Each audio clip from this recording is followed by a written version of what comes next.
Well, welcome everyone to These Principles in Practice, a podcast by Leadr. Today we are joined by Bryan Miles, the CEO and founder of BELAY. Welcome, Bryan. Thank you. I'm thrilled to be here. Thanks for the opportunity. Well, would you start out by telling us a little bit about how you founded BELAY? I'd love to hear your backstory. Yeah, you bet. So in early 2010, my wife and I worked in really nice jobs, and we had nice careers. I actually used to build churches and renovate churches for a church construction company. I was on their management team. I had 10 guys that reported to me, and I traveled a lot. So much so I was on 6 to 8 flights a week, rarely home. My kids were 2 and 5 at the time. While it was an amazing job, I got to a place where I was exhausted. And at the same time, my wife was working for a Fortune 10 company in project management. She had been there for 10 years. And that spring in 2010, we went on vacation. And I just happened to snag a book that was an older book that I had, and it was called Made in America. It's the story of Sam Walton, the guy that started Walmart. And I devoured that book over that vacation. And one of the things that really stood out to me was that Sam Walton created Walmart when he was 38 years old. And at the time, I was 35. And I thought, well, my gosh, if he can start Walmart at 38, why can't I try something? And now, obviously, I've realized now that you can be any age and start an organization. But it really kind of just gave me a lift. And as I started to talk to my wife about what I wanted to do and, obviously get off the road, and our kids were so young, and kind of changed the trajectory of our family, we just had a lot of robust conversation around it. And then at the same time that all that was happening, I read a book called The 4-Hour Workweek by Ted Ferriss, and it pointed to all these overseas solutions for virtual assistants. And everywhere I looked, I couldn't find a domestic, a U.S.-based player for virtual assistant services. So my wife and I started this journey of researching and asking, successful business people, hey, what do you think about this idea? And literally everybody that had a successful business that we talked to, they said, you need to leave your job and do this. Whereas my family, my friends, they all thought we were nuts to abandon our jobs, to use our 401k money as our startup capital. So we did that. We took 6 months. We did a lot of due diligence. And in October of 2010, actually, ironically, today, 10 years ago, I know that dates this, but it was October 1st of 2010, we walked in and gave notice to our employers within about an hour of each other. Wow. And then 60 days later, in December 1st of 2010, we were on our own payroll starting our company of virtual assistant services. So it was a year-long journey to get to that place, to where we could start, now the organization is known as BELAY. But it was just time in our life. I was exhausted, and I was ready to make a change and really build a meaningful asset for my family.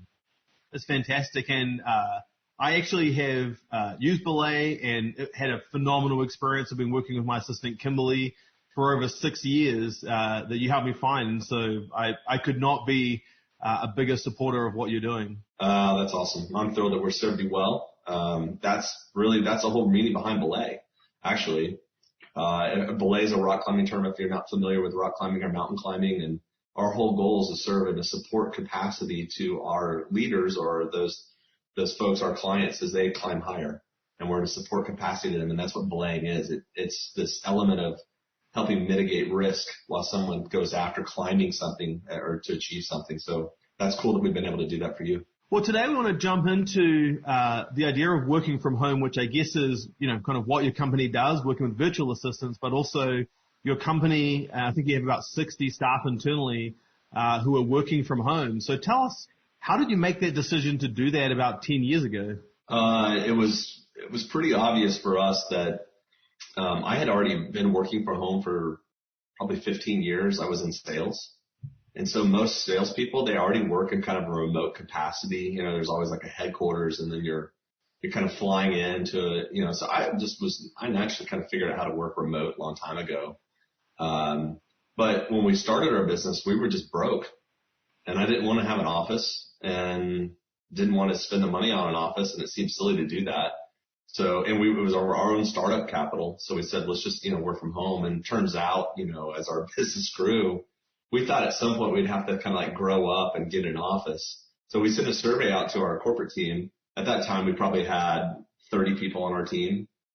And we said, okay, it feels like it's about time for us to get an office. Who wants one? And no one wanted an office on our team.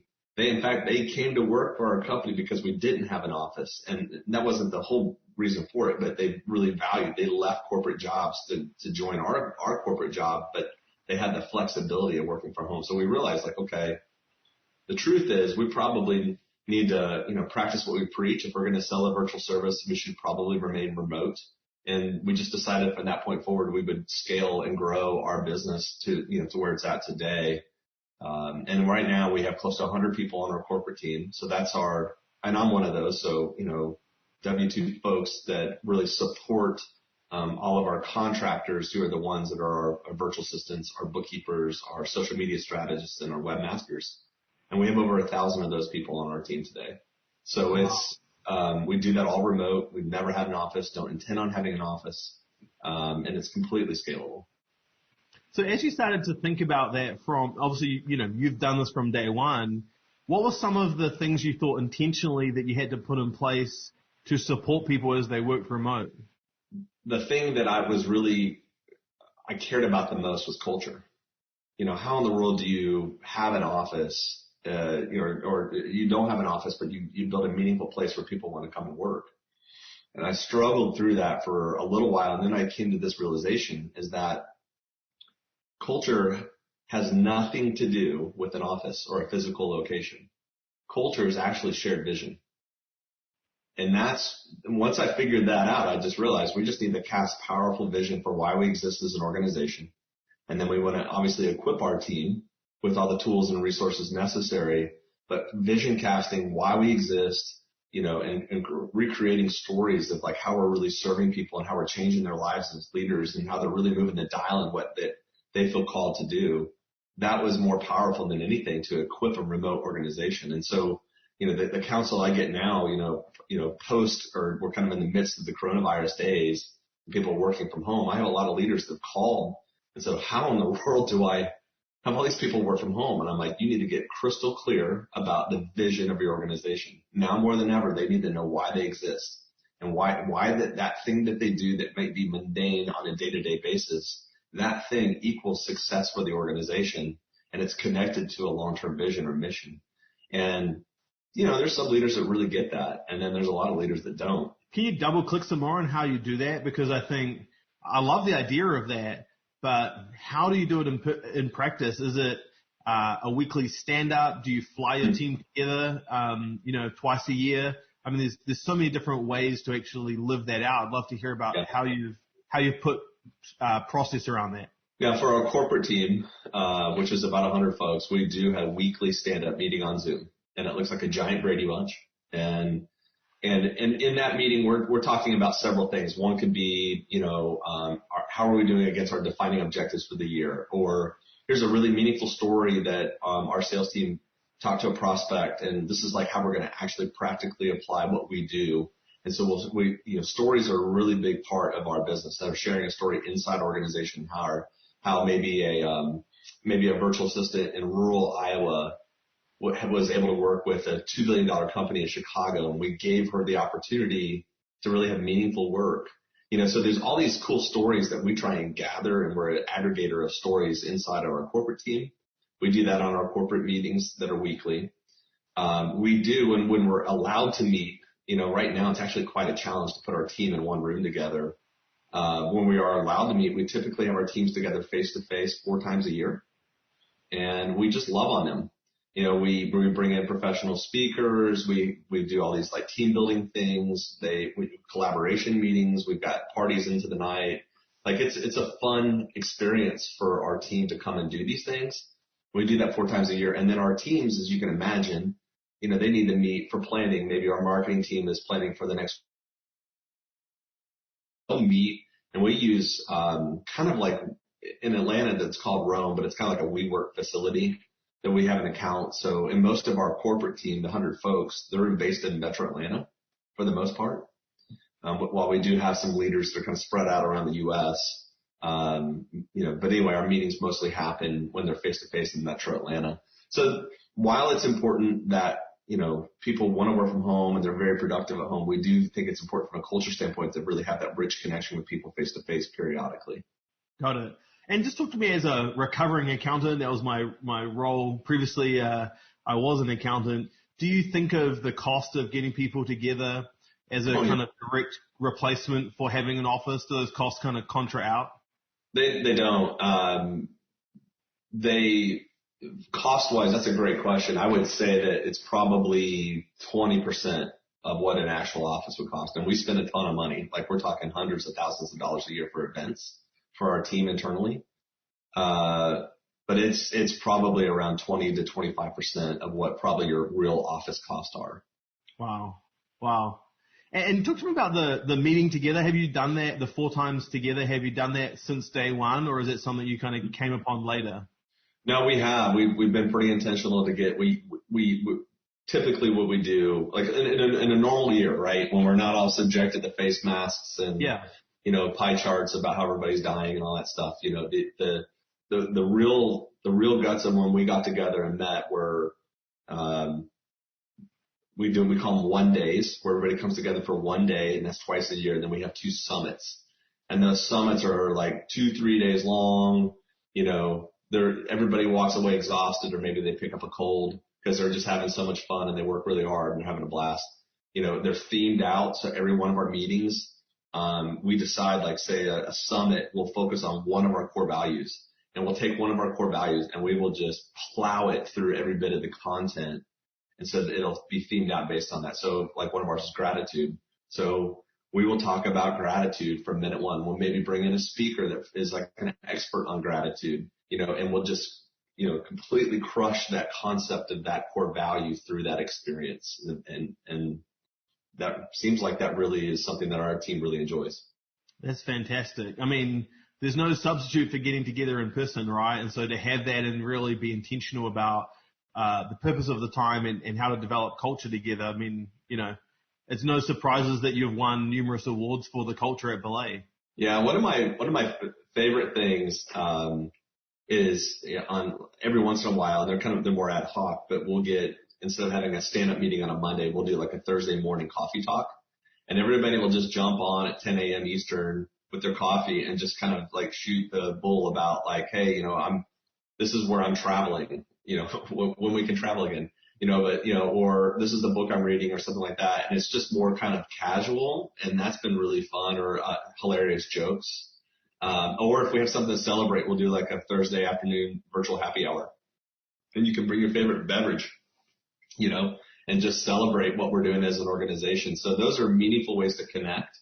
And then our teams do that too. They'll have their own smaller kind of things that they'll do like that and leverage technology, and so you can have a mix of professional and personal kind of mixed in with your business. And I think there's something really special about people working from home, and it's more so because you get a small glimpse into my house, and you get a small glimpse into who I am as a human, and you see like a cat walk by or a dog bark, and you start to get context on people.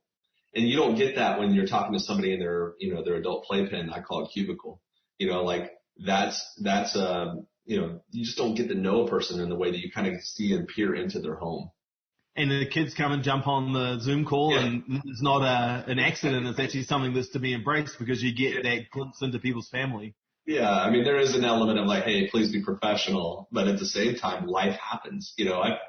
One of my favorite stories, my old assistant, her grandma was in town, and it was staying with them, and grandma was on her walker and was like, 20 feet behind her walking, and just as slow as could be across the whole video frame, and couldn't, like, her you could see grandma's face, could not comprehend what her granddaughter was doing. And it was one of the most hilarious things I've ever witnessed, because it probably took her 5 minutes to walk across the back. But hey, that's life. You learn about people that way in a whole different context. I want you to take me back to when you started doing this. I mean, today we have Zoom, we have Hangouts. I mean, we have so many different options. But back then, a lot of these technologies went around. What did you actually use from a technology standpoint to manage everything and keep people connected? We tried everything. I mean, we've paid a lot of stupid tax, as an organization as we've grown this, but we're fortunate. If this was in the early 90s, we wouldn't have this business. We realized how technology has created a successful business for us. The fact that we're doing this, and to be able to get our word out and then kind of our platform and leverage like a Zoom. When we first started, it was Skype, and Skype was okay, and actually was more stable than at the time WebEx. And then we went to WebEx and we paid $1 gazillion for, frankly, junk software in my opinion.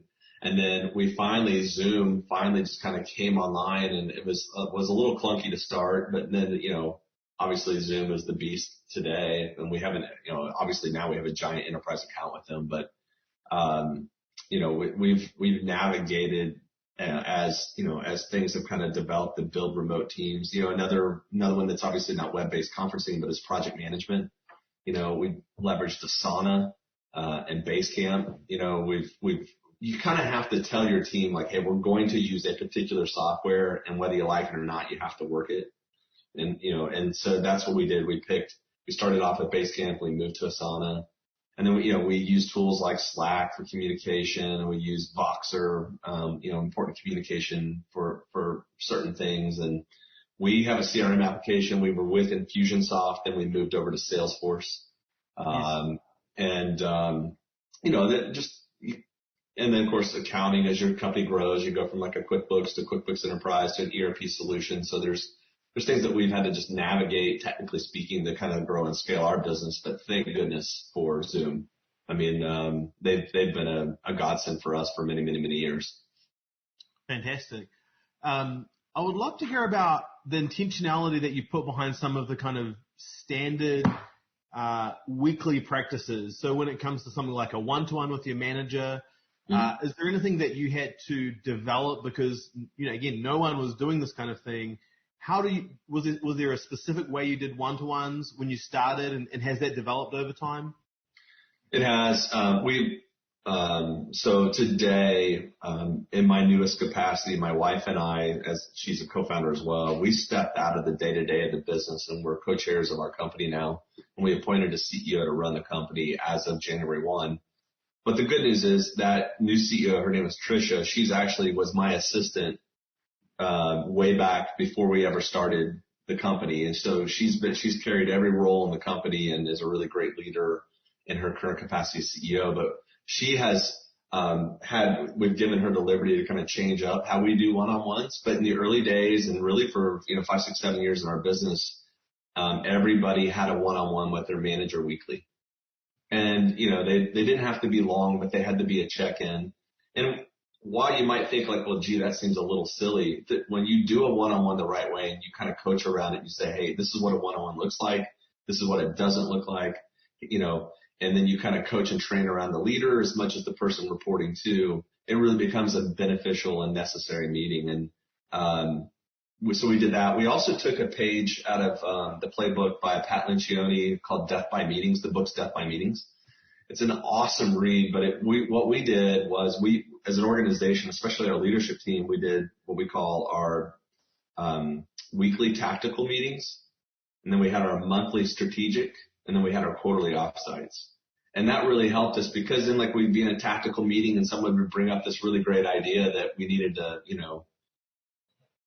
pontificate on and think about and everything else, so we would parking lot that to the monthly strategic. And then if it got too hairy in the strategic meetings, we would say, okay, we'll parking lot that to the quarterly, and then we'll really wrap our head around it and think through what's necessary, and so by doing that, it actually helped accelerate the tactical on a weekly basis. And we made decisions quicker as an organization. And one of the things around the Death by Meeting, I love Lencioni, all of Lencioni's stuff, and had the privilege to meet him last year. But it's around creating conflict to try and get people engaged in meetings.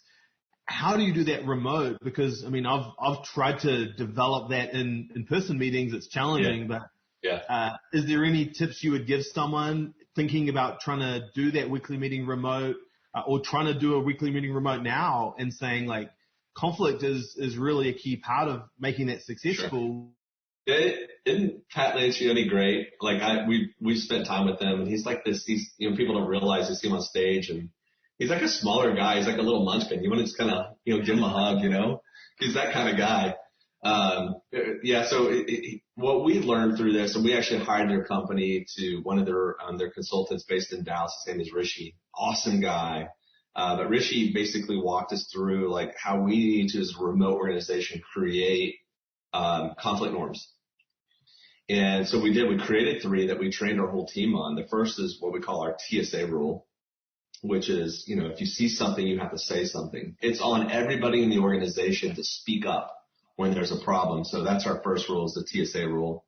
The next is we welcome the contrarian, meaning the better solution is generally one that's beat up and discussed and debated. And, even if 8 people are all for it, someone on our team will jump on the other side of the table and say, well, what about this? Just so we know we have the right idea and we're not just kind of, high-fiving each other on group think. So we call that one welcome the contrarian. And then the final one that we have as a conflict norm is we call hunt the elephant. So it's that obvious thing in the room that most people will never say because they're too afraid to say because the organization would, not allow it, or you'll get fired for saying it. We just say you hunt the elephant. You just pull the elephant and then you shoot it. And sometimes that ends up being me, right? Because when I walk in a room as a leader, I can just say something and a lot of people will go, okay, that sounds like a good idea. No, you shoot me. The elephant needs to be shot so that the better part of the business can grow and be debated and accelerate. And so we've taught those 3 conflict norms. Thank goodness Rishi taught those to us, and we kind of indoctrinated those throughout our culture as an organization. So conflict, if done right, actually serves a business really wonderfully. I have a saying that I've tried to bring into my culture, which is if you see something and you don't bring it up, then it's actually disloyal. You're putting your own personal feelings above the well-being of the organization. It's actually a really selfish thing, but to try and build a culture that does that is really challenging. And so, do you run video trainings with people to get those across, or is it more something that you'd mention at the top of a meeting? How would you go about actually, an organization who's thinking about this? How should they try and do it? Is there a best way that you've got? Well, I don't know if it's the best way. It's just our way, how we operate. First off, when you first get here in our organization, you have online training. You have a robust employee handbook that's actually meaningfully written.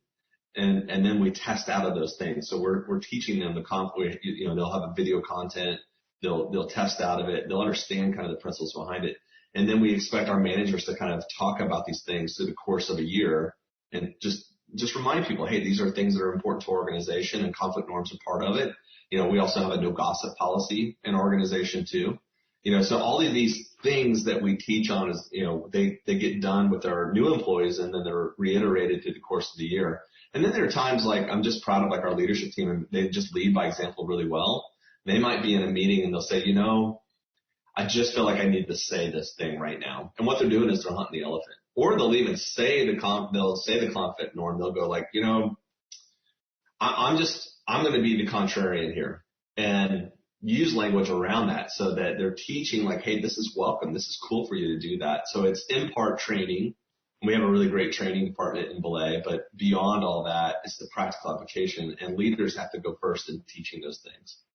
Talk to me about when things aren't going so good. I mean, one of the concerns I guess I would have had if I was stepping back a year ago, pre-COVID, pre-remote working is how do you have tough coaching conversations with employees that just either aren't working out or aren't embracing cultural norms? How do you do that remotely? Because it's easy to sit across a desk or a table from someone and say, hey, Bryan, look, I'm seeing these behaviors and we need to lift the standard. But it kind of feels maybe more awkward to do that over a video call. When you've had an organization for 10 years, it's just not awkward anymore. This is kind of how you operate. Unfortunately, I've had to let people go on Zoom. It's just the part of life. If you're new to an organization and you come from kind of corporate world and you're in that environment, it could feel weird. But, a lot of people, they just get over it really quick. And that's what I'm finding is true with COVID too. It's like, when we started working with a particular organization, like everybody on their side that wasn't in my company, they were all, they would be on mute and they would have their video off. Yeah. And we're like, hey guys, if you want to work with our organization, you need to be off mute and we need to be able to see you, because otherwise, you might be doing your laundry or taking a shower. Like we need to be able to see you. And what it does is it forces people to be present. And now they're like, I don't know any other way to operate. Like they all love it. And so it just takes training people or teaching people, how to kind of work in that environment. And, so when you have a tough conversation, you just start off by saying, look, we're about to have a hard conversation. This is going to be documented. It's going to go in your employee file or whatever that thing is. Or maybe it's not an HR related thing. It's like, hey, this is something that, you missed the mark on. And in our organization, we have this thing we call it, a rules of engagement that we train our folks on. And it starts with this idea that we fill the gap of trust. And I'm not any sort of creator of content. This came from my pastor, Andy Stanley. Like this is what they do at North Point. I've been going to that church for 20 years. I see how they operate. They fill the gap of trust, and then the other part of filling the gap of trust is then you go and verify, which means you have to have a hard conversation. It's like, Chris, I was expecting this from you. You didn't do it on time. This is what you said you were going to do. Like, what up? And then you just kind of get after it. And if we're looking at each other face to face, it's hard to kind of dodge that, so we just navigated it, and it's just kind of part of the norm. And, it's interesting. It's really hard. It's almost easier to hide in person than it is to hide on screen. I don't know if you've noticed that or not. Like the conversation's a little bit more rich, I found, because people are more intentional in how they communicate this way. And it's a little bit more easy for you to be looking at your phone or looking off into space or whatever. I've found that people are actually more present on Zoom. Because you can see them and you can, you get that close shot of people. We're in a room. It's easy to kind of hide it some. Yeah. And especially on meetings, like, think about it this way. Like, let's say that you and I are together and we're having a cup of coffee, right? We're in Seattle, drinking Starbucks. Of course, that's what you do there, right? So we're together face to face and I go, Chris, just a second. Hang on. Hang on. I just want to have a really good conversation with you. And then I do this. Like who does that, right? Nope. Like what? You never would do that face to face. So why would you ever allow that to happen on screen? And so we just say that, look, if you're in a meeting with us, we see you and you're off mute. Now, if we're on a call of like more than 12, typically we'll say, okay, you can put on mute, but we have to see you still. I'm paying you to be here and you have a job to do and I need you present. And that's what needs to happen. And most people like immediately get it. I was talking with a friend who was a HR director for a Fortune 500 company last week, and he said it was actually easier letting people go over Zoom. What was your experience with that? Oh, it sucked. It's horrible. I mean, letting someone go is terrible just in general, but it's a necessary part of being a business owner or running a meaningful company. There are times when you have to have a necessary ending. I think that it's important that you make them as concise as possible when they're done. I mean, my HR team is incredible. Like unfortunately it happens, but no one ever should be fired and it'd be a surprise to them. If it's a surprise, then that's the leader's fault. And I get really irritated if I ever hear that happening and we normally don't because we document like crazy. We have, we call them PIPs or process improvement plans. So, I mean, it's pretty obvious when we're coming to have the hard conversation, you kind of know what's about to happen. But it's also important to do it with grace. Yes. Like you're about to end employment and income in some cases, and it's a serious thing. And so we take it really serious, but, where possible, it's done at a minimum, ideally face to face if they're in the same town or whatever. But, with a virtual organization, it really is often done on Zoom. Yeah, I mean, I was thinking in terms of when you do it in person, you've got to coordinate like the team out of the office. You don't want people having to do the walk of shame, back past the team, and then you've got to gather people. There's so many more pieces actually doing it in person than having that conversation over Zoom because it's you sit down with them, you talk to them, and then it's done. Versus in person, it's actually much harder. So not that you would prefer to do it virtually, but sometimes it's necessary. It is. And I look at it this way. I mean, like, let's say you have a person that could be really upset. Well, they're not going to trash their home, Yes. so that ain't going to happen, so there's actually some goofy benefits connected to it. Like, and I don't want to sound so calloused about letting people go, but it is part of it. And there is a really good way to, make them 5 to 7 minutes long, make it really clear what's going on, make sure that the severance check is already on its way, the documentation needs to be signed, and blah, blah, blah, all the things that you have to do, but just do it rather quick and make sure your team, if you have a team, if you're blessed to have a team, they're ducks in a row and they're ready to go. I think it's a great strategy, and it's, I think you've got to show care for people on the way out the door as well. You've got to show the heart. Yeah. Talk to me for a second about, you've been doing this for 10 years now, and you've got just so much experience, and you've given us some really practical tips today. But talk to someone who's doing this, in COVID and is thinking about, should I do this long term? Should I try and get everyone back to the office? Like, what would your advice be, and kind of what are some things you would do different potentially in terms of if you had a do-over or were starting again? A lot of what I would do different would be around the types of leaders I would hire. We made a decision after paying a lot of stupid tax. What we thought would scale our business quick, we had it in our head that for some reason, like the right person to kind of lead us forward and scale would be a person that was on the outside, and they would have this great pedigree and this, amazing, like they managed a $50 million profit and loss, and, like all these things. And we always kind of like esteemed people outside of our organization. Well, I came across a study in Harvard Business Review where they asked hiring managers and decision makers of organizations that were growing 30% year over year for 3 years in a row, what did they do to kind of sustain that growth?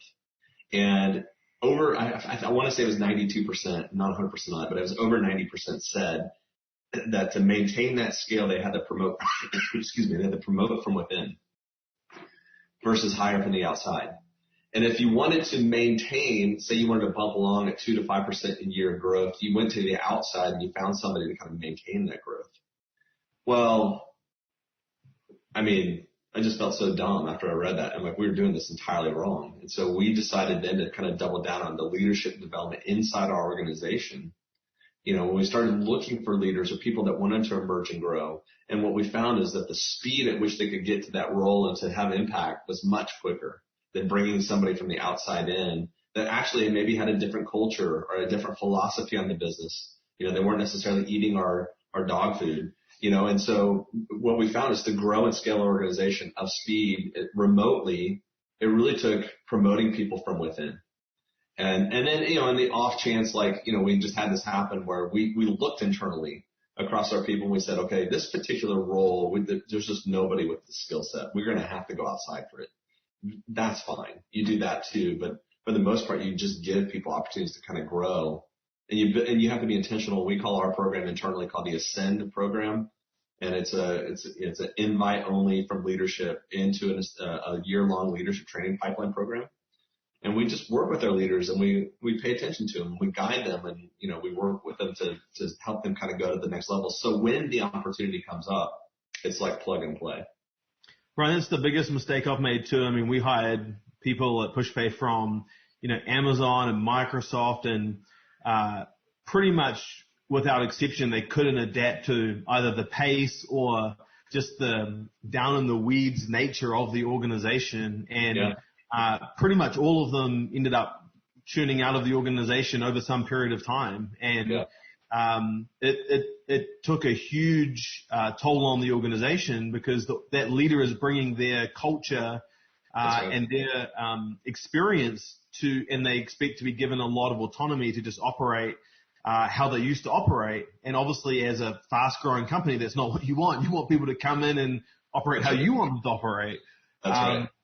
Any other tips on how you develop staff? Because I mean, this is just something I'm very passionate about. And if I look back at our leaders, I mean, pretty much all of them had never done the job that we hired them to do before they came to our company. I think in terms of developing staff, I mean, it starts with the leaders and the leadership. Like early on in our business, I realized that for us to really speed along the pace of the business, it couldn't be about kind of the tasks or the what or the wins. It had to be about the why, the WHY. And so what I started doing early on is I'd say, hey, this is why this is important. And how you get there, that's the result. But how it gets done, as long as it's ethical, like, surprise me. And so what it did was, instead of me telling people, like, here's the really slow way that I know how to do this, surprise me with how you get to the result. What we started doing is just connecting people to the results versus the tasks. And oh my gosh, like, that was just an eye opener for me. So we just started teaching, like, hey, this is why this meeting's important. This is why this project's important. This is why this initiative is important. We just started talking the why versus the what, the when, and the how. And we let smart people that are adults in our company figure it out. And another one too that we figured this out probably within a year of our businesses, that especially virtual organizations or remote organizations, you have to over communicate. And we call it breaking the threshold of communication inside our organization. So you have to get this place where, like, I'm like, Chris, where I maybe would tell you one sentence of information, I'm going to go ahead and just tell you 3. And then there's going to be a point in the future where you're going to go, yep, I got it. And you will have got it because I will have over communicated enough that when I start to say something, you're just indoctrinated into the organization. But leaders have to be very intentional with new employees or on a new project to over communicate. Like, I used to work in an organization, a sales organization, and like I would send like my boss an email and it'd be like 2 paragraphs long and it would have like a couple questions in it. And I would just get back like an email that would just say no. Well, what do I do with that? Like, what kind of crap leader is that? And I'm just not going to work with people like that. And, and people, that want to work in an organization, I'm like, hey, you took the time to write this email. I'm going to be responsive and I'm going to tell you no, but I'm going to tell you with reasons behind it and answer your email and be polite about it. And, I want to be a leader worth following, and I've had enough examples of really kind of crummy leaders that I just, I hold them up and I go, okay, I won't do that. That is absolutely fantastic advice. I want to ask one last question before we get to the quick fire, which is if I kind of zoom back and I think about some of the leaders I know when remote started happening a few years ago, and I talked to them and I said, look, what are your thoughts on this? There's this kind of perception that if I let my staff work, from home, they're going to be just sitting there playing Call of Duty all day. They're going to, they're not going to be working. I would love to hear your thoughts on that, because it seems like there's that perception from people around working from home, and it seems to be, especially from people who have just never done it or never had to do it, it seems like a big barrier to overcome. It was before middle of March of 2020. That was a big barrier to overcome. Now, a lot of those leaders are, eating those words, and they're working hard from home as well. But I would say, in general, the reason why I hear people justify people working in an office is because they have this philosophy or this mindset that if I can't see you, I can't control you. It was built on the industrial age. I can tell you, I've researched this stuff, but the truth is, like, we're just wired. Like, if I can't see you, I can't control you. And so as a leader of a remote organization, you have to basically kill that dogma. You have to say, I trust you even when I can't see you. It's a basic idea that, like, you're going to work from home. You're going to produce a result. You know what winning looks like in your job, and I'm going to trust you to execute. And so what I find is that it really comes down to leaders. They just don't trust their people. That's really what it comes down to. And so they make these goofy arguments like, well, yeah, they're going to do Call of Duty. They're probably doing their laundry. What they're thinking about are the things that they would actually do, and they would be too scared to admit that. And the other one, too, I've got plenty of friends that own companies, and they've built these crazy busy building offices, and they've spent millions of dollars on these buildings, right? And guess who wants everybody back in the office? The guy that paid for it. So they're like, you got to come back to the office. I paid millions of dollars for this, but they can't say that because that sounds goofy, right? So instead they say, well, I don't want you playing Call of Duty from home. it just comes down to, in a lot of instances, those leaders don't trust their people to work from home and produce a result, and they paid a bunch of money for an office that's sitting vacant. And I've seen that. I've just literally witnessed that over 6 months, the honesty that's come from leaders as they've kind of navigated this, and they're going, okay, I really think that I need to send 50% of my workforce home long term. I'm going to wind down my office, and I've got to rewire who I am as a leader and how I trust on my team to execute. You know, it's been really, it's been heart surgery for a lot of leaders this year. Could just speak to me as an individual for a second, not to me as a leader. I mean, having worked from home for 10 years, just anything that you would, like what works for you? Do you have a schedule or routine you try and do? Yeah. It seems like we're all trying to adjust. I'd love to hear your advice. I do my best to have set hours. I'm very scheduled with my calendar. You know, like I know kind of the rhythms of my energy. You know, in the morning, I can communicate better, so I'll write content in the mornings, or if I need to do that, or, and then generally around, I need to eat lunch because I get kind of hangry, you know, so I'm really scheduled about my schedule, and then I protect the time with my wife, who's also a co-founder in our business, and also, you know, my kids, you know, and kind of their school schedules and after school activities and things like that. I'm really protecting of my time because I didn't want to create a company that I would, you know, I didn't want to leave in a situation where I was killing myself working for somebody else and just do that again and replicate that for myself. Like, what's the point in that? So I've been really intentional to kind of really manage my schedule. My assistant really helps kind of protect my time with all of that. But knowing kind of the energy levels, you know, like I need a nap in the middle of the day. So like I generally will take about a 30 to 45 minute nap literally every day. In fact, when this is over, I have time scheduled to crash out for about 30 minutes.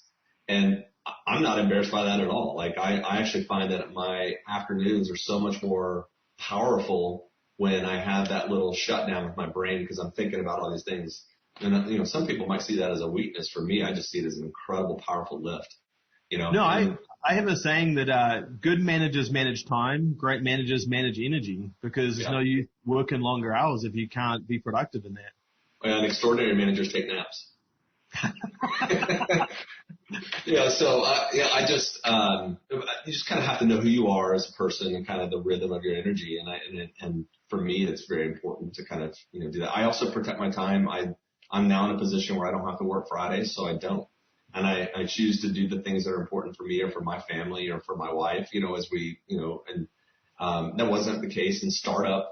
It's really hard. You don't have that liberty, but now because our business has been successful, thank the Lord, we're able to do things like that. In terms of having a meaningful work environment, this is my office, and I'm actually really inspired when I come up here, but it's separate from my house.